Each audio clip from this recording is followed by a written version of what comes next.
اولاد کی شادی جلد از جلد جوان ہوتے ہی، یہ نہیں دیر ہو رہی ہے۔ یہاں تک فرمایا ہے کہ اگر دیر کی ہے تم نے اور تمہاری اولاد غلط حرکت میں ملوث ہوئی ہے، گناہ تمہارے اوپر آئے۔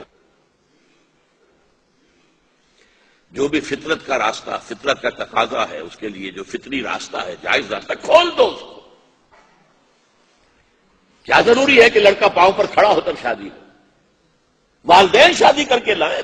پرانا ہمارا معاملہ کیا تھا؟ والدین شادی کر کے لاتے تھے، اسی لیے آنے والی بہویں بھی انہیں اپنے والدین سمجھتی تھی۔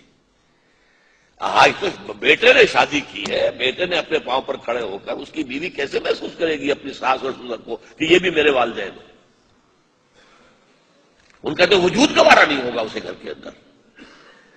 ہماری پرائیویسی کے اندر خامخواہ خلل انداز ہوتے ہیں، وہ خاندان کا نظام جو ہے وہ تو درہم برہم ہو جائے گا۔ شادیاں جلدی کرو، تم لاؤ، اپنی بیٹی بنا کر لاؤ۔ کھانے کو اگر تمہاری اپنی بیٹیاں کھا رہی ہیں اور اپنے بیٹے کھا رہے ہیں، وہ بھی کھا لیں گے، وہ اپنا رزق ساتھ لے کر آئیں گے۔ شادیاں جلدی کرو۔